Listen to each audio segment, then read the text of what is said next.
On s'est dit qu'on a une église. On a prié ce mardi, ceux qui se rappellent, ceux qui étaient là. On veut être une église où on vit la présence de Dieu. Et une église qui vit la présence de Dieu, c'est une église qui dit, Seigneur, ce dimanche, qu'est-ce que tu veux faire au milieu de nous? Ce dimanche, qu'est-ce que tu veux nous dire? Et ce matin, ce que Dieu veut faire en nous ce matin, c'est de nous donner un cœur de conquérant. Un cœur de conquérant. Ce cœur que David avait pour affronter Goliath. Ce jeune homme, Seigneur,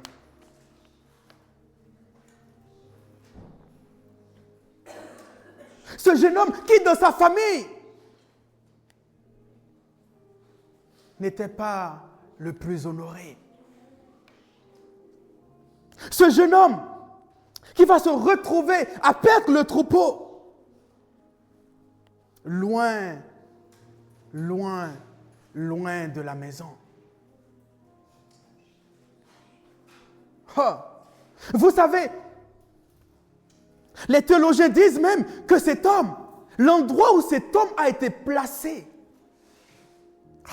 tellement, Seigneur, fais-nous grâce. L'endroit où cet homme a été placé, David, l'endroit où David gardait le troupeau, était un endroit très dangereux, propice à ce qui se fasse vite tuer. Et ce n'est pas pour rien qu'il dit non, non, non. Celui qui m'a aidé à vaincre l'ours, il est avec moi. Parce que là où David était placé, là où David gardait le troupeau, c'était un endroit très dangereux. Mais David a compté sur quoi? Il a compté sur la protection puissante de Dieu. David savait qu'il n'était pas seul. Même si tu le mets à un endroit idéal pour qu'il se fasse tuer, son Dieu qu'il a créé lui donne la force et lui rassure, et lui assure, sa protection. Donc, ne te dis pas, je suis né dans une famille. Non, je suis né dans une famille où c'est difficile de se marier. Je suis né dans une famille où c'est difficile d'avoir des enfants. Je suis né dans une famille où, on a du mal à réussir. Non! Ce matin, Dieu te dit, peu importe là où tu es, peu importe, comme David, peu importe là où tu es, Dieu te dit ce matin, sache compter sur ma protection puissante. Sache compter sur mon secours. Sache compter sur mon secours. Ce n'est pas pour rien que lorsque nous lisons les psaumes de David, on comprend que ce gars-là, il est attaché à Dieu parce qu'il a compris qu'il ne pouvait pas se détacher de Dieu. Parce que sa vie même, sa survie était liée au fait qu'il était attaché à Dieu. Lorsqu'on lit les psaumes, on se rend compte que cette relation, cette profondeur, oui. Et j'ai envie de te dire ce matin, tu sais quoi? Les expériences que tu vis, le but de tout ça, Dieu veut te rapprocher de lui. Le but de tout ça, c'est que Dieu veut te faire révéler d'autres dimensions de lui-même que peut-être tu ne connaissais pas avant. Que peut-être il te permettra d'expérimenter. Alors, ne vois pas les combats comme « Ouh, Dieu m'a abandonné. » Non, non, non, non. Ouh, ce David ne savait pas que Dieu était en train de le préparer à compter sur qui? Sur lui. Alors qu'il était là, avec un cœur de berger. Ah, ce message ce matin, waouh, Seigneur, on te bénit. Dieu lui-même va donner à David, ce jeune homme, un cœur de berger. Et ce cœur de berger, Dieu va le sanctifier. Dieu va le travailler en lui confiant des brebis. En lui confiant des brebis en disant, cet homme, je vais voir quel cœur de berger il a. Mais pas directement avec les hommes, pas directement avec mon peuple, mais avec des brebis. Jesus. Mais, Seigneur, mais David va naître dans une famille. Ses frères, son père, ils ne vont pas se rendre compte qu'en faisant cela, il contribuait au plan de Dieu pour David. Ça vous rappelle quelqu'un, n'est-ce pas? Joseph. Joseph pour qui ses frères vont le mettre dans ce puits, ne sachant pas qu'ils étaient en train d'accomplir, qu'ils étaient en train de mettre les pions pour que la vision qu'il a eue puisse se réaliser. Ah, et je déclare que même l'ennemi, tes propres ennemis contribueront à ce que la vision de Dieu pour ta vie se réalise. Parce que alors qu'ils croiront te tendre des pièges, alors qu'ils croiront te faire des choses pour t'éliminer, pour te diminuer, pour te rabaisser, pour t'anéantir, alors qu'ils feront des choses, ils ne savent pas que ce qu'ils sont en train de faire t'approche encore davantage de ce que Dieu veut pour toi. Il y a certains de tes ennemis que non, on ne les voit plus comme ennemis. Quand tu les vois, dis, toi là, Dieu est en train de t'utiliser. Dieu est en train de t'utiliser pour m'emmener quelque part. Dieu est en train de t'utiliser pour m'emmener quelque part. Non, parce que ce que tu fais là,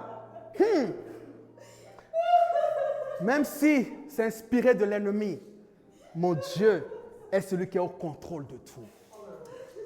Et tu sais quoi? Il change le mal en bien.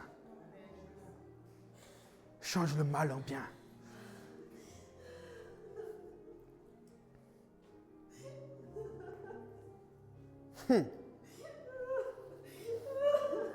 Ah, Jesus. Kobo shata kaya baba. Ok, prenons un temps, prions par rapport à ça. Rien que par rapport à ça. Ah.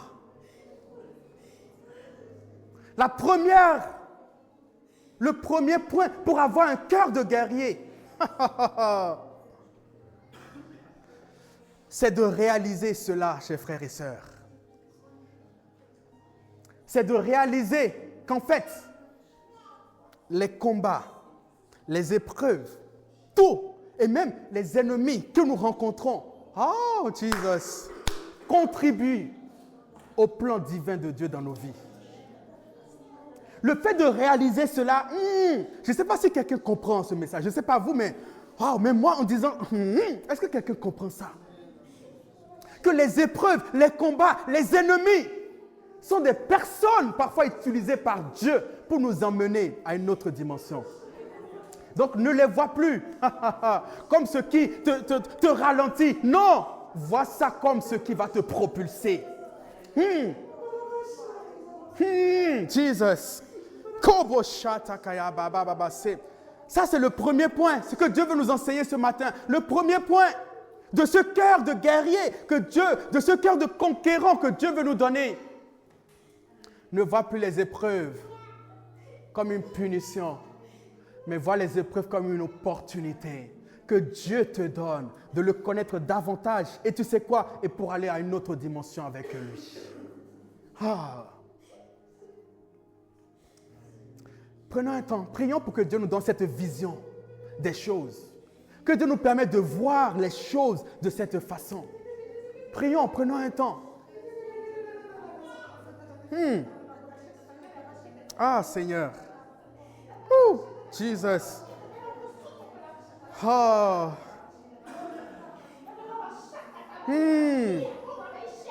Ah, Seigneur. Hmm. Hmm. Hmm. Oh, Jesus. Ah. Ouh. Ouh, Jesus.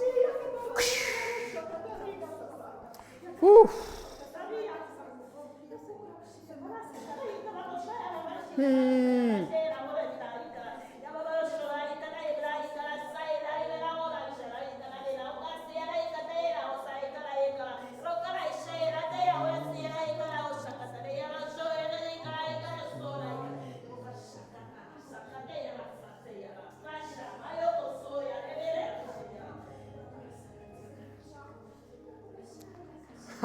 Jesus. Ouh. Ah.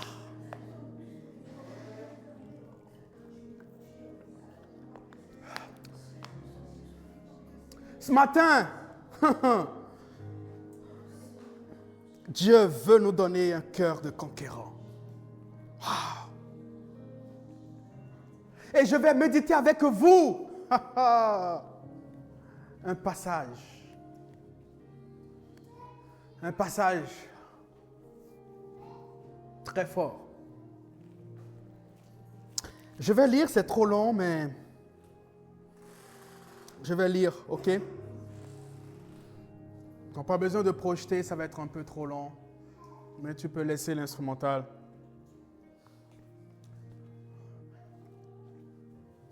On va lire, on va méditer ensemble ce matin dans 1 Samuel 1. 1 Samuel 1.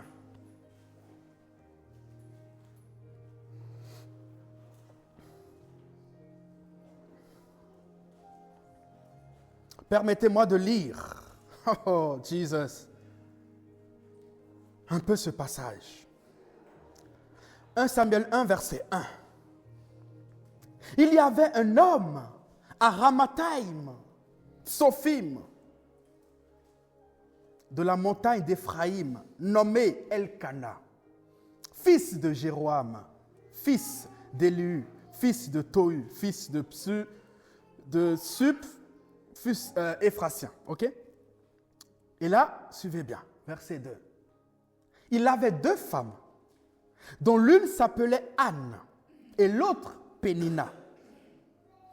Suivez bien. Hein?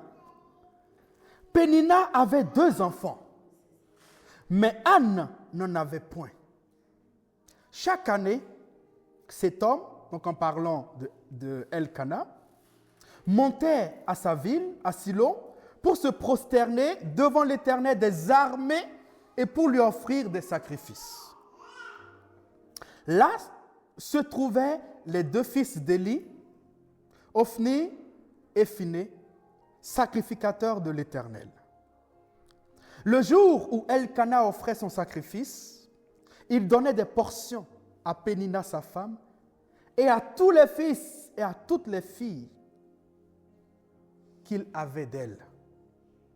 Mais il donnait à Anne une portion double, car il aimait Anne, que l'Éternel avait rendue stérile. Soulignez bien ça. Que quoi? Que qui? Que l'Éternel avait rendu stérile. Continuons. Sa rivale. Et j'aime bien.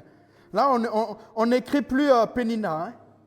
Là, on écrit sa rivale. Là, quand il y a certains mots, hein, quand on voit ça, c'est qu'il y a une autre dimension. On dit sa rivale. Lui prodiguait des mortifications pour la porter à s'irriter de ce que l'Éternel l'avait rendu stérile. Et toutes les années, il en était ainsi. Chaque fois qu'Anne montait à la maison de l'Éternel, Pénina la mortifiait de la même manière. Chaque année, chaque fois. Alors, elle pleurait et ne mangeait point. Verset 8. Elkana, son mari, lui disait, « Anne, pourquoi pleures-tu et ne manges-tu pas? Pourquoi ton cœur est-il attristé? Est-ce que je ne vaux pas pour toi plus que 10 fils? »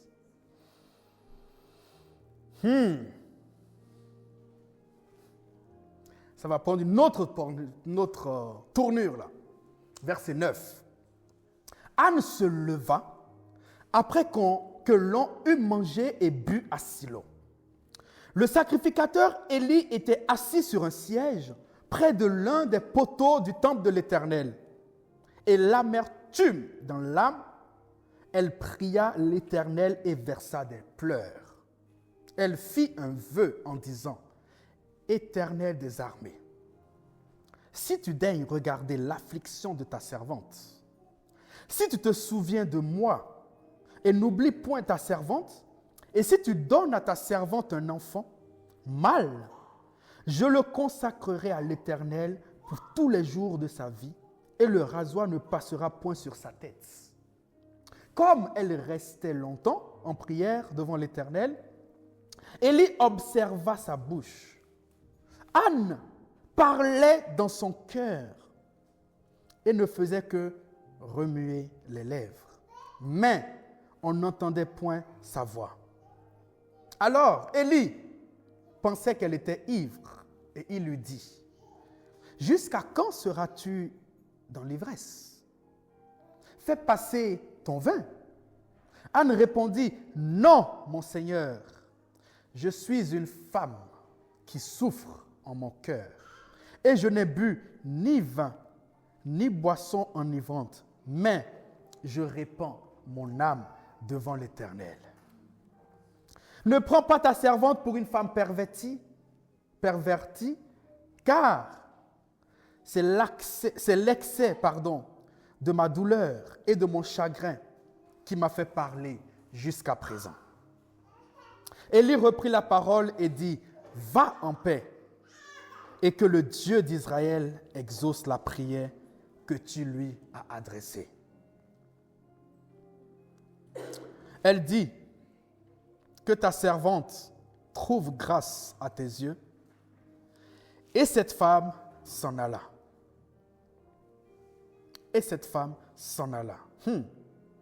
Elle mangea et son visage ne fut plus le même. Ils se levèrent de bon matin et après s'être prosternés devant l'Éternel, ils s'en retournèrent et revinrent dans leur maison à Rama. Très bien. Là, on est au verset 19. Elkana, donc, connut Anne, sa femme, et l'Éternel se souvint d'elle. Verset 20.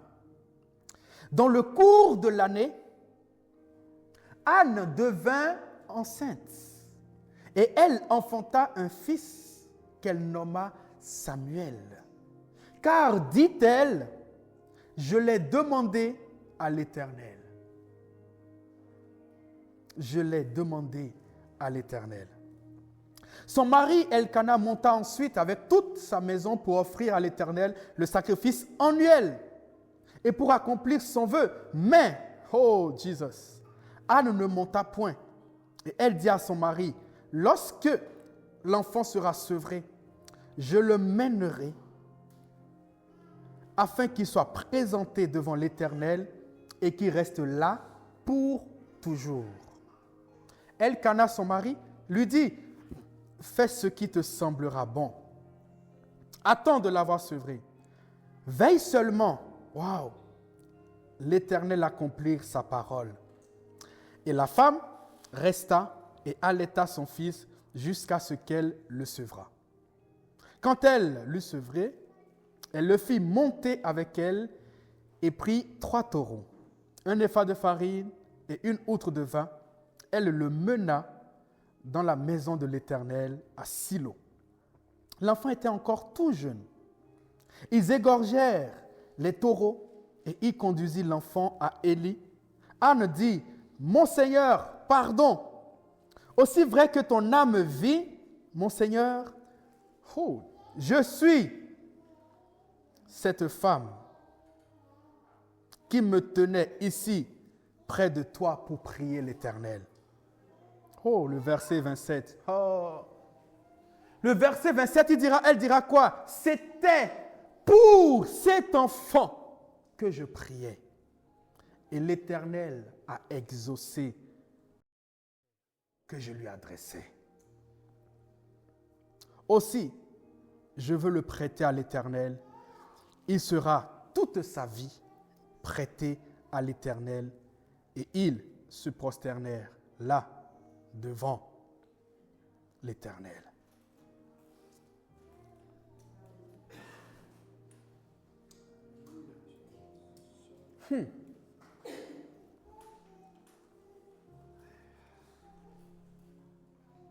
Vous voyez un peu cette histoire?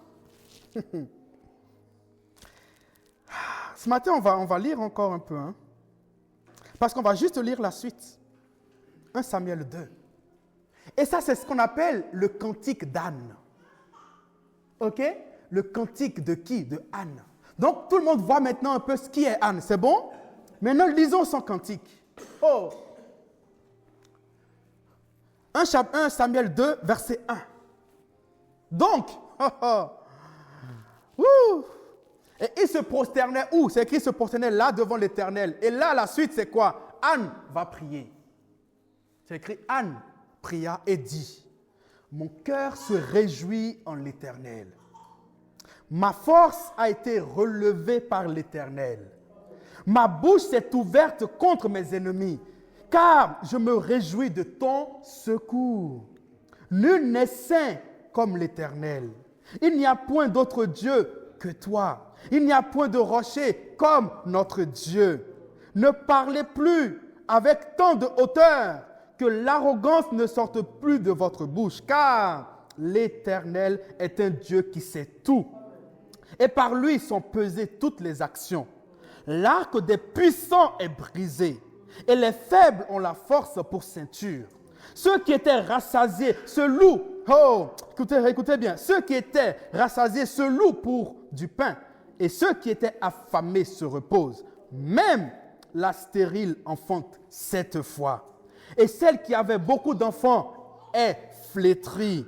L'Éternel fait mourir et il fait vivre.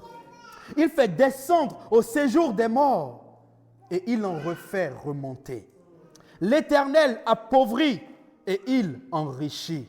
Il abaisse et il élève. De la poussière, il retire le pauvre. Du fumier, il relève l'indigent. Pour les faire asseoir avec les grands. Il leur donne en partage un trône de gloire, car à l'Éternel sont les colonnes de la terre. Et c'est sur elles qu'il a posé le monde. Il gardera les pas de ses bien-aimés. Mais les méchants seront anéantis dans les ténèbres, car l'homme ne triomphera point par la force. Les ennemis de l'Éternel trembleront.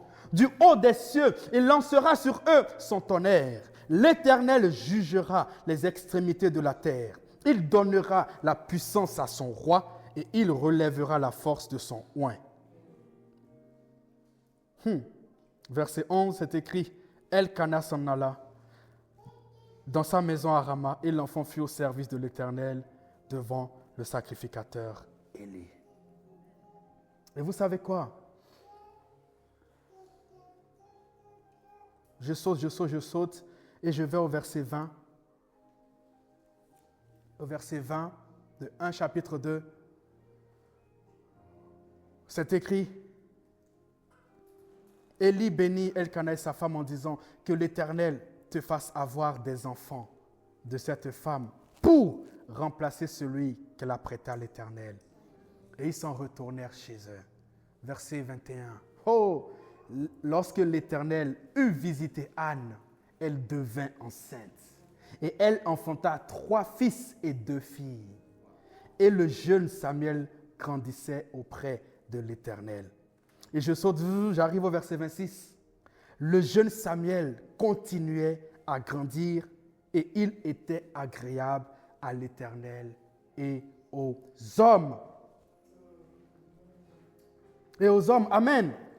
Ah, j'ai envie de continuer. Allez, prenons verset 35, ok? Allez, un dernier. Verset 35. Je m'établirai, là c'est Dieu qui parle, je m'établirai un sacrificateur fidèle qui agira selon mon cœur et selon mon âme. Je lui bâtirai une maison stable et il marchera pour toujours devant mon oint.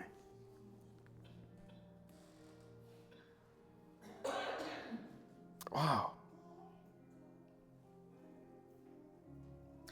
Chers frères et sœurs, mais ce matin, qu'est-ce que Dieu veut nous dire au travers de toutes ces lectures? Alors même pendant que je lisais, est-ce qu'il y en a qui ont déjà reçu leur portion ce matin? Amen. Premièrement, chers frères et sœurs, on va parler de cette femme qui s'appelle Anne. Le mari avait 2 femmes. Entre parenthèses. Ça ne veut pas dire que les hommes doivent avoir 2 femmes. Hein? C'est bon? OK? On n'est plus dans ces choses-là, hein, chers frères et sœurs. Ah, le pasteur prêchait. Oh, Anne, son mari avait 2 femmes. Non. Non, chers frères et sœurs. La Bible. Oui, déjà, une seule femme, c'est assez de responsabilité. Hein?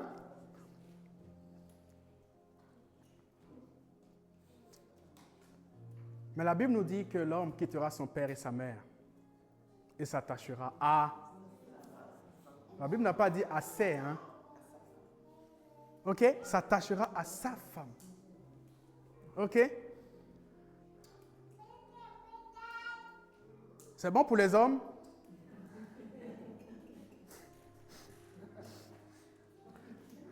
Eh bien, les femmes.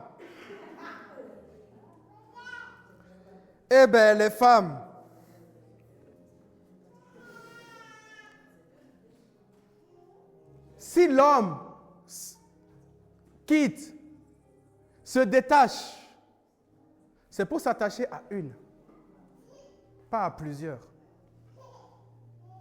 C'est bon? Est-ce qu'il y a un message qui est en train de passer? Pas à plusieurs. À une. Ça veut dire quoi? Lorsqu'un homme vient. Pourquoi je parle de ça, même Seigneur? Mais quelqu'un doit entendre ça. Lorsqu'un homme vient et dit, j'ai déjà, c'est compliqué. Et souvent, parfois, les hommes vont venir, plusieurs aujourd'hui en tout cas, j'ai entendu tellement d'histoires, ils viennent en montant, mais je suis en procédure. Ah oui, je suis en procédure. Oui, c'est vrai. J'étais mariés, mais là, non, ça ne va plus dans mon couple. Je suis en procédure, machin, tout ça. Tu sais quoi? On va divorcer un jour. Mais toi, reste là le temps qu'on divorce. Beaucoup de femmes sont tombées dans le piège. Sont restées 10 ans. Les enfants ont commencé à venir. 20 ans, 30 ans. Jamais divorcées. Et ces femmes sont restées jamais mariées. Mais ayant des enfants. Un homme marié. Et ça, c'est des histoires. Je connais quelqu'un, une personne avec qui je parle, une personne vraiment. L'histoire, c'est quoi? Oh, le mari. Oh oui. Ma femme ne veut pas divorcer, mais c'est toi que j'aime. Je ne l'aimais plus, je ne l'aime plus. De toute façon, elle va divorcer. Jusqu'aujourd'hui, elle n'est pas divorcée. Il n'est pas divorcé. Et le mari dit, c'est elle. Le mari dit, non, c'est mon ancienne femme. Elle ne veut pas. J'ai tout fait, elle ne veut pas. Sauf que la situation l'arrange. Mais ce que lui, il ne voulait pas dire au début, c'est de te garder dans cette situation. Et là, souvent, ce qu'on dit à la femme, on lui dit, mais et si jamais il se passe quelque chose là, tu n'as aucun droit dans la vie de cet homme. Tu as des enfants avec lui. Combien? 3? Oui, 3. Et légalement, tu n'as rien. C'est rien. C'est bon, est-ce que le message est passé? Donc, ça, c'était avant où les pères, dans l'Ancien Testament, ils faisaient. Mais, nous, aujourd'hui, Jésus est venu et nous a montré comment vivre. Moi, je ne sais pas comment les gens faisaient avec Non, Salomon quand même, non, on doit le féliciter. Non, Salomon, non, non. Lui, chapeau quand même. Mais on a vu sa fin. Cette semaine, je méditais ça avec quelqu'un. L'histoire de Salomon, on s'est dit, mais c'est pas possible. Cet homme qui a une sagesse comme ça, finir en idolâtrie comme ça. Voilà. C'était pas prévu même. Dieu voulait que quelqu'un entende ça. Donc peut-être que tu es là et un homme marié te parle. Dis non. Là, dis Seigneur, tu m'as parlé aujourd'hui. Dis non, je ne veux pas détruire le couple de quelqu'un. Pour moi, non, refuse. Refuse. Dis-lui, écoute, si un jour, voilà. Moi, je ne veux pas te pousser à divorcer, mais si un jour ça arrivait, en ce moment-là, on pourra parler. Et même en ce moment-là, en tant qu'enfant de Dieu, je ne peux pas m'associer à n'importe qui. Il faut que je puisse savoir que tu crois en Dieu. Et que derrière, mes enfants vont grandir dans une atmosphère biblique de Dieu. Je ne peux m'associer à n'importe qui. Hé, Seigneur, pourquoi je parle de ça? Oh, Seigneur. Hey. Raison pour laquelle, chers frères et sœurs, c'est clair. Parfois, je reçois des questions. Est-ce qu'un chrétien peut épouser un non-chrétien? Chers frères et sœurs, Dieu, vous savez, Dieu aime tout le monde, n'est-ce pas? Qui sont ceux qui croient en ça? Mais il y a une grande différence. Il y a une grande différence entre le fait que Dieu est le créateur de tous et qu'il est le Père de certains. Est-ce que vous savez que Dieu n'est pas le Père de tout le monde? Non, est-ce que vous le croyez? Mais est-ce qu'il a tout créé? Autrement dit, il est le créateur de nous tous. Et quand tu crées quelque chose, c'est sûr que tu l'aimes. Et la Bible nous dit, car Dieu a tant aimé le monde, qu'il a envoyé son Fils. Pour qui? Pour que le monde soit sauvé. Donc pour que tous les êtres humains soient sauvés. Mais, parmi sa création, il y a certains qui ont fait le choix de le suivre. Et de devenir, comme la Bible nous dit, enfants de Dieu. Et pendant qu'ils deviennent enfants de Dieu, lui, du coup, il devient qui? Leur Père. Et il y a donc cette différence-là. Entre Dieu est le Créateur, il est le Père. Et moi, qui suis enfant de Dieu, autrement dit, je sais qui est mon Père. Mais je ne peux pas vouloir m'associer avec quelqu'un qui a quelqu'un d'autre comme Père. Qu'est-ce que cela va donner? Et ça, n'en parlons pas. C'est des histoires. Franchement, je suis jeune, mais combien j'en ai déjà entendu? Des histoires au début du mariage. Je disais à mon épouse, ça ne va pas tenir. À l'époque, il y a quelques années, il y avait 2 frères. Je dis, mais ça ne va pas tenir. Ça ne va pas tenir. Pourquoi? Parce que la sœur, elle est à fond engagée. Oh, Jesus, Seigneur. Ah, non, ce message-là est vraiment pour quelqu'un. Ce frère, cette sœur-là est engagée. Et vous savez, là où même Satan l'a piégé. Vous savez, là où Satan l'a piégé. Seigneur, fais-nous grâce. C'est que c'est même un frère qui venait à l'église, mais qui n'est pas réellement converti. Qui n'est pas réellement converti. Et on voyait un peu l'atmosphère, on disait non, ça ne va pas. La sœur s'est entêtée. Disons, c'est des combats. Ok. Quelques années après, maintenant, aujourd'hui, elle fait l'aller-retour. Aller-retour. Ça ne va pas, je m'en vais. Ah, je reviens, je m'en vais. On lui a dit, mais pendant combien de temps tu vas prendre le temps pour réaliser les projets de Dieu dans ta vie? Le mariage est fait, chers frères et sœurs, pour faire de nous des adorateurs de Dieu. Des adorateurs. Où ensemble on dit, Seigneur, on te bénit. Où notre famille, moi et ma maison, nous te servirons. Mais malheureusement, combien de chrétiens, de chrétiennes deviennent des intercesseurs à fond dans leur mariage. Oh Seigneur, je prie pour lui, Seigneur. Tout le temps, c'est lui, c'est lui, c'est lui. Mais à quel moment Dieu va t'utiliser pour l'avancement de son royaume? La prière que Dieu veut, Dieu veut te faire sortir. Tu sais quoi? C'est la prière, on en a parlé. Cette prière que Corneille exprimait. Que sa maison puisse être sauvée. Que ses amis puissent être sauvés. Que sa famille puisse être sauvée. Mais tout le temps, Seigneur, mon mari, change-le. Même Dieu dit, au début là, est-ce que tu m'avais écouté? Est-ce que tu m'avais écouté? Je n'ai pas prévu de parler de ça, mais le Saint-Esprit, s'il permet ce message-là ce matin, c'est pour quelque chose. Et l'Église, on doit enseigner. Bientôt, je vais faire une série de messages sur comment nous devons nous tenir, chers frères et sœurs, en tant qu'enfants de Dieu. Parce que nous devons avoir une différence, chers frères et sœurs. Il doit y avoir une différence entre les enfants de Dieu et le monde. Parce que si les enfants de Dieu commencent à se comporter comme le monde, Pasteur Gérard nous l'a dit la dernière fois, c'est que nous ne marchons plus sur le chemin de Dieu. Mais malheureusement, Satan viendra te dire non, mon fils, ma fille, Dieu te pardonnera. Sauf que parfois les conséquences seront là, qu'il va devoir assumer. Et on vient, Seigneur, fais ci, Seigneur. Et Dieu te dit, mais tu vois, j'aurais aimé que tu pries. Bien sûr, j'aime ta prière, j'aime que tu sois là, j'aime que tu pries, mais j'aurais aimé que ce soit d'autres sujets de prière. Si seulement si tu m'avais écouté. Si seulement si tu m'avais écouté. Et il y a quelque chose qui devient de plus en plus truc dans l'Église. Eh bien, c'est que, malheureusement, on ne prend plus beaucoup le temps d'écouter Dieu.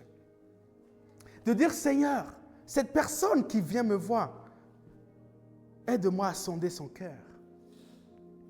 Aide-moi à sonder son cœur. Pourquoi? Parce que moi, je suis ton fils, je suis ta fille. Et je veux m'engager avec cette personne dans le but de réaliser tes projets à toi. Pas de devenir intercesseur, intercesseuse toute la vie pour que tu le changes. Mais je veux être un instrument pour l'avancement de ton royaume.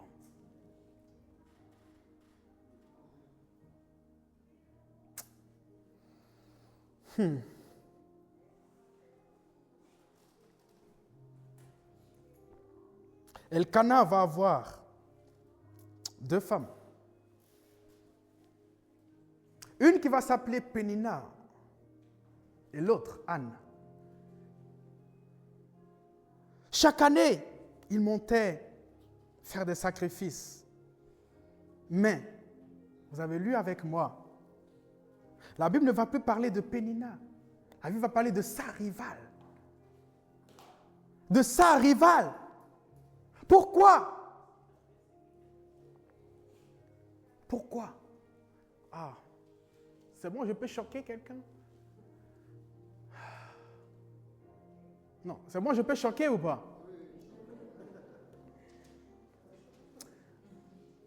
Parce que même peu importe ce que le monde nous dit, sachez que le cœur d'un homme est fait pour aimer une femme. Est-ce que quelqu'un a compris? Et la suite là, du verset qu'on a lu là, on voit bien que Elkana aimait beaucoup Anne. Est-ce que vous l'avez lu entre les lignes? On voit bien que Elkana aimait beaucoup Anne. Mais malheureusement, Anne n'avait pas d'enfant. Du coup, naturellement, qu'est-ce qui va se passer? Vous vous rappelez un peu de l'histoire avec Rachel et Rebecca? Hein? La raison pour laquelle ils en faisaient beaucoup, c'était pourquoi? Attirer l'autre, avoir son cœur, etc. Quand ça ne marche pas, chez frères et sœurs, l'autre, naturellement, la jalousie. Et ça devient quoi à la maison? Oui, moi j'ai des enfants, toi tu n'en as pas, et l'autre est là. Oh, ouais. Oui, le mari essaie de tout faire Le mari dit, mais tu vois mon amour, est-ce que je ne vaux même pas plus que 10 enfants pour toi? Mais ça ne suffisait pas. Non, ça ne suffit pas. Ça ne suffit pas. Anne, à l'intérieur, va être attristée. Parce que cette femme, comme une vipère, à chaque fois, va lui vomir ses venins. Dans quel but? Dans le but de l'attrister. Dans le but de la mortifier. C'est le verbe que la Bible utilise, hein, mortifier. Et donc, Anne va subir cela malgré l'amour de son mari. Elle sent en elle qu'il y a un vide. Et surtout, elle voit ce qu'on appelle, le français, un talent d'Achille, une faiblesse que l'ennemi utilise pour la toucher au fond d'elle. L'ennemi savait que le désir de Anne, c'est d'avoir un enfant. Donc il viendra appuyer là à chaque fois. Jusqu'au jour où Anne va se dire, non, non, assez c'en est, assez. Pendant longtemps, elle a prié. Une prière qu'on peut tous faire. Seigneur, donne-moi un enfant. Seigneur, donne-moi un enfant. Et même pire. Et même pire. Et ça, malheureusement, parfois on l'a fait, cette prière-là. Pourquoi tu ne me donnes pas? Comme si Dieu c'est un distributeur et que c'est nous qui décidons et lui il fait. Et donc quand on n'a pas ce qu'on veut, c'est que c'est Dieu qui est défaillant. Oh Seigneur, pourquoi l'autre a l'enfant et pas moi? Ah Seigneur, donne-moi l'enfant. Hein? Ah, même Dieu aussi a dit, hein? Ah, je ne savais pas que tu étais mon commandant. Hein? Ah oui. Oh non Seigneur, donne-moi mon enfant. Hein? Dieu dit, non, je suis un distributeur maintenant. Tu viens, tu commandes. Donc, ok. Combien de fois nous prions mal? Combien de fois nous allons vers Dieu? Poussés, et ça j'ai beaucoup, la Bible précise, hein, poussés par nos amertumes. Parce que Anne était tellement attristée, il y a l'amertume qui est dans son cœur. Dans le mot amertume, il y a amer. Elle était amère, déjà envers Pénina. Son mari peut-être. Mais il y avait ça qui était là, cette amertume. Donc forcément les prières qui montaient, c'est c'est injuste. Il y a de l'injustice. Et le pire dans tout ça, c'est que quand même, quand on me regarde, je suis une bonne femme. Et d'ailleurs, regarde, il m'aime bien.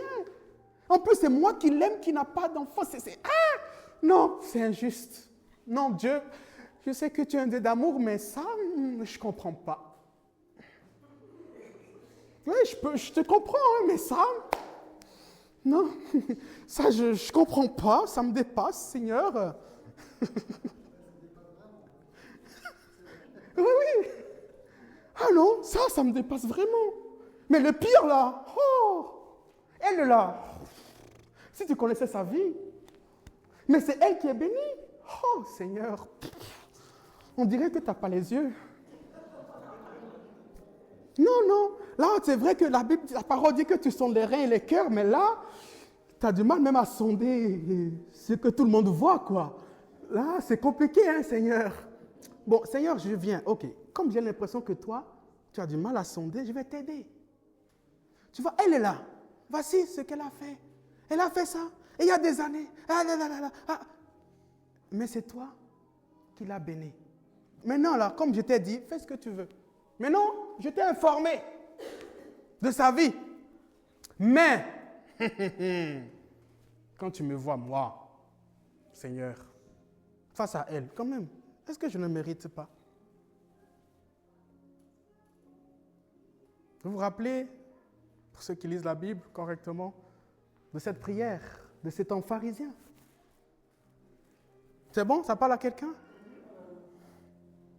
Où il va venir avec lui. Moi, je jeûne. Moi, je fais ci. Moi, je fais... Chers frères et sœurs, tous, nous vivons par grâce. Mais vraiment par grâce. On ne peut jamais venir devant Dieu en méritant quoi que ce soit. Ah, Seigneur. Dieu fait grâce à qui il veut. Et il n'a de compte à rendre à personne. Ok. Donc, je suppose que Pénina a eu le temps, Anne a prié, ce type de prière, ça ne marchait pas. Jusqu'au jour où elle a dit, je vais prendre la chose différemment. Et vous avez souligné avec moi, en faisant la lecture, vous avez remarqué que c'est écrit quoi? L'Éternel l'avait rendu stérile. Et ce que Pénina faisait, c'était de lui faire rappeler que l'Éternel l'a rendu stérile. Très bien. Donc, là, elle s'est dit, c'est l'Éternel qui m'a rendu stérile. Ok. Maintenant, et si je regardais ce qui pourrait aussi intéresser l'Éternel? Voici, si jamais l'Éternel me donnait par sa grâce, et là cette fois-ci c'est pas, non, si l'Éternel me donnait un enfant, d'ailleurs, je suis prête à lui redonner cet enfant, pour que cet enfant puisse le servir. Mais, ce qu'elle voulait, au moins, j'ai porté en mon sein un enfant.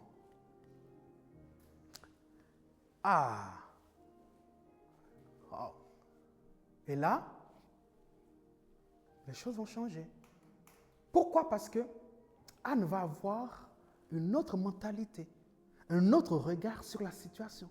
Pour ceux qui étaient là, plus tôt, on a parlé du premier point pour avoir le cœur de guerrier. C'est quoi? C'est de ne plus voir nos batailles, nos combats, nos ennemis comme des situations qui vont nous faire plonger, mais bien au contraire comme des opportunités que Dieu va utiliser pour nous emmener loin.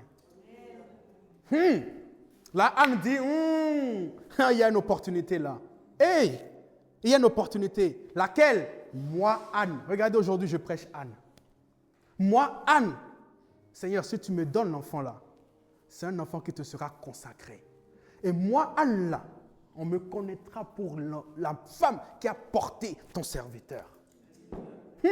Alors, elle ira.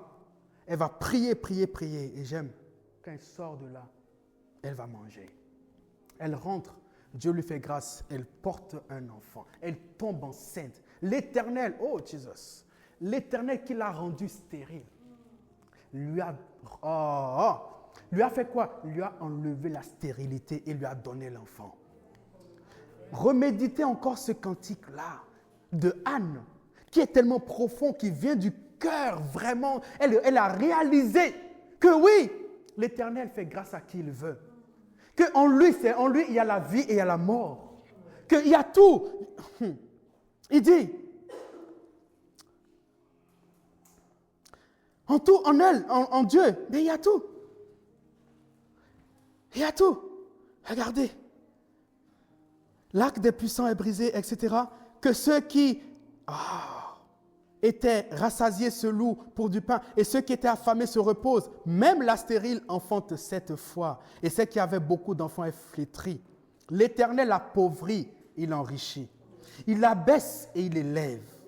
De la poussière, il retire le pauvre. Du fumier, il relève l'indigent. Et ça, nous, on peut lire et ne pas trop comprendre la profondeur de ça. Mais elle, ce combat, cette épreuve qu'elle a vécue, lui a permis de connaître davantage Dieu. Est-ce que quelqu'un comprend ce que je veux dire? De connaître davantage Dieu, d'aller dans une nouvelle dimension. Regardez ce qu'elle dit, mais je ne sais pas vous, mais c'est puissant. Pour une femme comme elle qui peut-être n'avait pas, savait peut-être pas grand-chose de Dieu, mais ce qu'elle a vécu là lui a permis de réaliser que son Dieu est puissant. Elle écrit ceci, c'est écrit, les ennemis de l'Éternel trembleront. Du haut des cieux, il lancera sur eux son tonnerre. L'Éternel jugera les extrémités de la terre, il donnera la puissance à son roi, il relèvera la force de son oint. Premier point pour avoir ce cœur de conquérant, c'est de réaliser ce qu'on avait dit.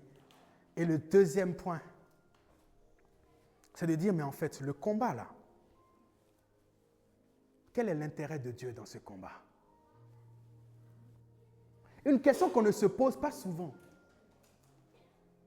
Très souvent dans la prière, on vient, c'est moi, moi, moi. Seigneur, bénis-moi. Seigneur, moi, oh, moi. Mais Dieu dit, mais, hey, alors là, tu es le centre du monde, hein? Oh Seigneur, j'ai besoin de ceci. Oh Seigneur, juste un petit... Oh Seigneur, si on faisait juste un petit test sur toutes les prières que nous faisons qui sont tournées autour sur nous, je pense qu'on serait à presque 90%. Raison pour laquelle d'ailleurs, beaucoup prient lorsque ça ne va pas. Il y a des gens, lorsque ça ne va pas, je suis en prière, je suis en jeûne, je suis à la montagne. Tu dis, hein? Non, pas la montagne, là, c'est vraiment, c'est haut. Hein? Je dis, pourquoi? Ah non, parce que ça ne va pas, je dois. Je dis, hein? Mais même si tu es à la montagne, et si tu ne vas pas chercher l'intérêt de Dieu, qu'est-ce que tu pourrais apporter à Dieu? Dans cette situation, dans cette épreuve, en fait, la question qu'il faut se poser, c'est quoi? Qu'est-ce qui glorifiera Dieu? Qu'est-ce qui glorifiera Dieu? J'aimerais juste lire, je prends rapidement un verset qui va nous encourager. Romains 11, la fin. Waouh! Romains 11, verset 36 qui me dit ceci. C'est de lui, par lui et pour lui. Sans quoi? Et à lui soit pour les siècles. Ok. C'est de lui, pour lui et par lui sont toutes choses. Et toutes choses sont faites pour le glorifier. Ça veut dire quoi? Dans la situation que je vis, je dis, Seigneur, comment cette situation peut te glorifier? Seigneur, Anne s'est dit, mais Seigneur, je n'ai pas d'enfant. Mais tu sais quoi? Cette situation va te glorifier. Au travers de moi, tu sais, tu vas glorifier ton Saint-Nom. Et en plus, tu auras un serviteur. Celui qui va remplacer le sacrificateur Élie, dont les enfants ont commencé à avoir des comportements pas très, très propres. Mais tu sais quoi? Je me sens disponible. Où en sommes-nous? Où en sommes-nous? On a vu deux choses ce matin. Le cœur que Dieu veut pour son Église, c'est un cœur de conquérant. C'est un cœur de personnes qui n'ont pas peur du combat, qui n'ont pas peur des épreuves, mais qui affrontent les épreuves en sachant que c'est une opportunité. Et qui affrontent les épreuves en sachant, en fait, que c'est une opportunité pour nous, mais aussi pour qui? Pour Dieu. Si vous avez compris ça, c'est le message de ce matin. Les épreuves, les combats que nous traversons, en fait, sont une opportunité pour nous. Mais nous, on peut aussi décider qu'elles sont une opportunité pour Dieu. En disant, Seigneur, on te présente cela. Je ne prierai plus de la même manière. Alors qu'avant, je disais, Seigneur, fais ci pour moi. Oh, donne-moi ci. Non, je dis, Seigneur, glorifie ton nom. Seigneur, si tu me donnes cela, voici. Anne a donné une promesse. Force est de constater que Anne a tenu sa promesse. Ne faisons pas non plus des promesses pour lesquelles on n'est pas sûr de tenir. Parce que là,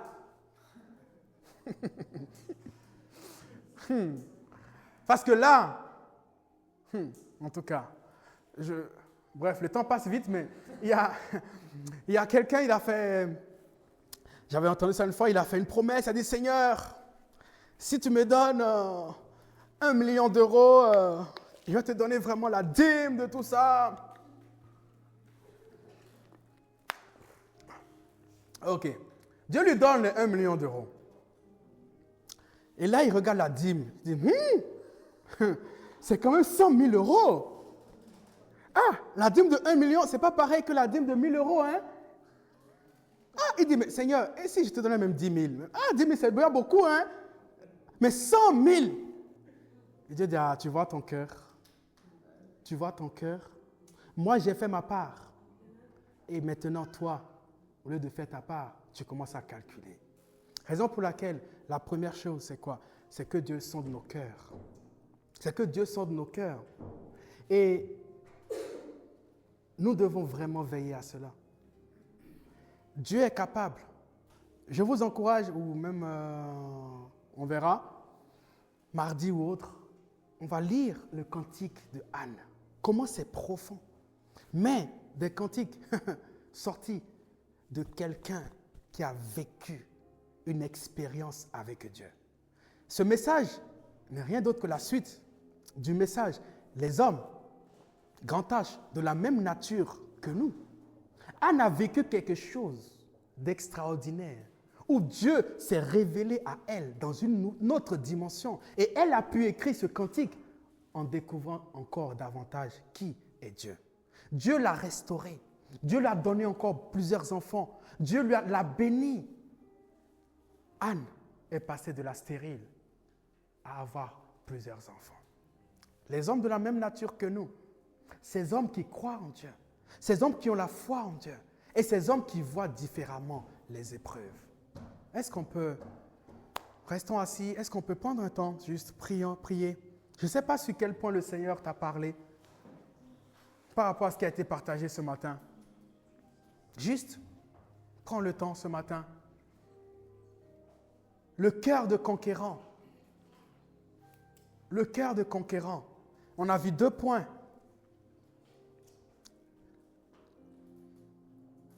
C'est que Dieu fait de nous des rois. Et dans l'Ancienne Alliance, on a vu que les rois étaient là pour s'occuper des combats, pour aller au front, à la bataille, etc. Ça veut dire que Dieu nous a aussi fait pour mener des batailles. Sauf que souvent, nous, on veut les éviter. Mais Dieu nous a aussi fait pour cela. Mais pour vaincre, nous devons compter sur le secours puissant de Dieu. Et nous devons savoir que chaque victoire remportée est une opportunité pour Dieu de se glorifier. Et chaque victoire remportée est une opportunité pour nous d'aller plus loin avec Dieu. Amen.